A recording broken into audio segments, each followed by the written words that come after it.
नमस्कार दोस्तों, आप सभी का स्वागत है फिर से हमारे नए मैसेज में इस यूट्यूब चैनल में। दोस्तों, जिस प्रकार से हम लोग पवित्र आत्मा के बारे में सीख रहे हैं और हमने देखा आज टोटल पवित्र आत्मा किस प्रकार से काम करता है सृष्टि के संबंध में, अविश्वासियों के जीवन में, और साथ ही साथ दोस्तों हमने देखे हैं यीशु मसीह के जीवन में कैसे पवित्र आत्मा सहायक बना।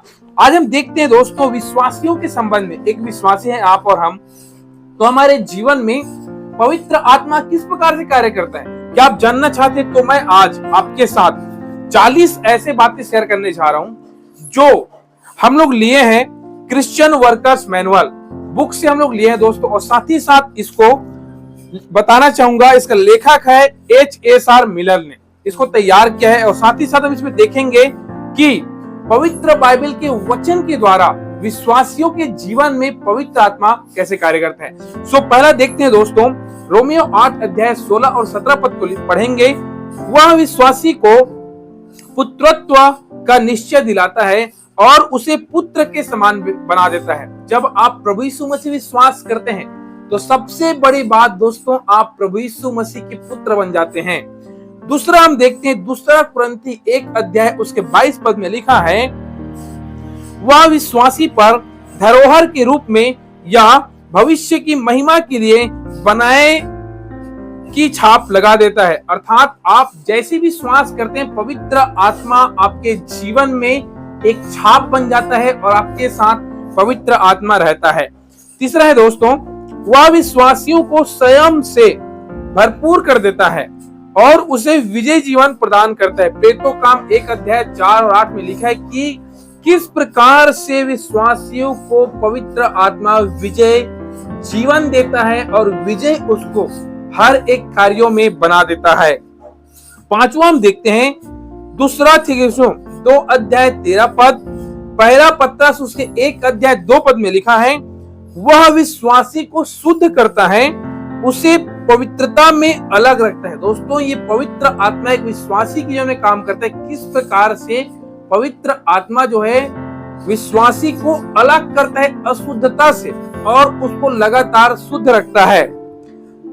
छठवां हम देखते हैं, यूहन्ना 14 अध्याय उसके 26 पद में और पहला कुरिन्थी 2 अध्याय 13 पद में लिखा है, वह परमेश्वर का वचन लेता है और उसे विश्वासी को सिखाता है। देखो, पवित्र आत्मा किस प्रकार से एक विश्वासी के जीवन में काम करते हैं। वचन भी पवित्र आत्मा रहता है और विश्वासी को सिखाता भी है दोस्तों। सातवां, यूहन्ना 14 अध्याय उसके 26 पद में लिखा है, हमने सच्चाई से जो कुछ सीखा है उसमें वह हमें स्मरण कराता है। जब आप इस पवित्र कलाम से जो भी सीखते हैं, पढ़ते हैं, तो पवित्र आत्मा आपको स्मरण दिलाता है और उसको अच्छे रीति से आपको सिखाता है। ये सब पवित्र आत्मा जो है एक विश्वासी की जो में काम करता है दोस्तों। नंबर 8, यूहन्ना 15 अध्याय उसके 26 पद में लिखा है, वह उद्धारकर्ता के विषय में हमारे सम्मुख गवाही देता है, वह निरंतर मसीह को प्रकट करता हुआ रहता है।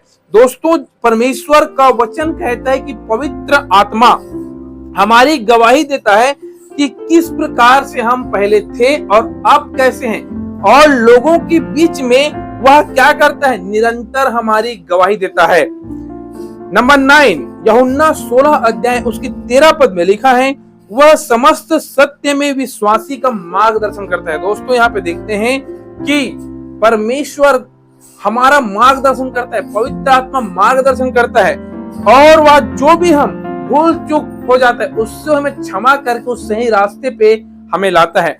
नंबर 10, यूहन्ना 16 अध्याय उसकी 14 पद में लिखा है, वह हमारे शरीरों को अपने अधिकार में लेकर उनमें या उनके द्वारा महिमा करता है। अर्थात हमारे शरीर को पवित्र आत्मा परमेश्वर की महिमा कराता है दोस्तों।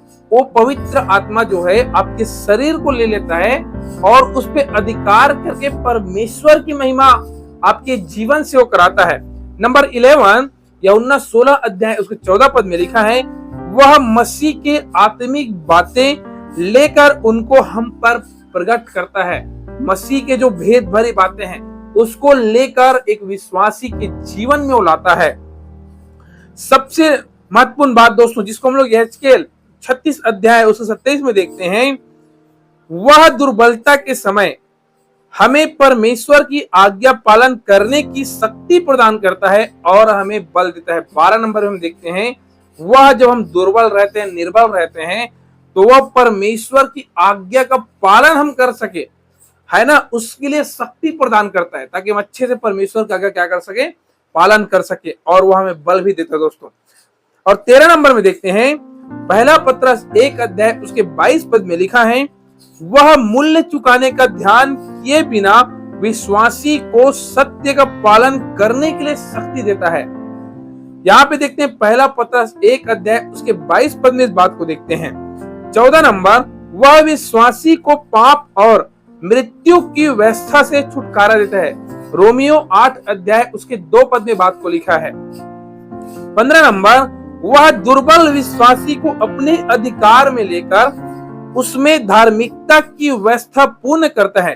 रोमियो 8 अध्याय उसके 3 और 4 में लिखा है दोस्तों कि कैसे दुर्बल विश्वासी को पवित्र आत्मा उठाता है और उसे धार्मिकता की व्यवस्था को पूर्ण उसके जीवन से करता है।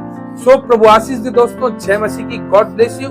आने वाले वीडियो में हम लोग और भी 40 बातों को सीखेंगे। अभी तक हमने देखा 15 बात को, आने वाले वीडियो में दोस्तों मैं आपके साथ शेयर करूंगा 25 महत्वपूर्ण बातों को। सो प्रभु आशीष दे।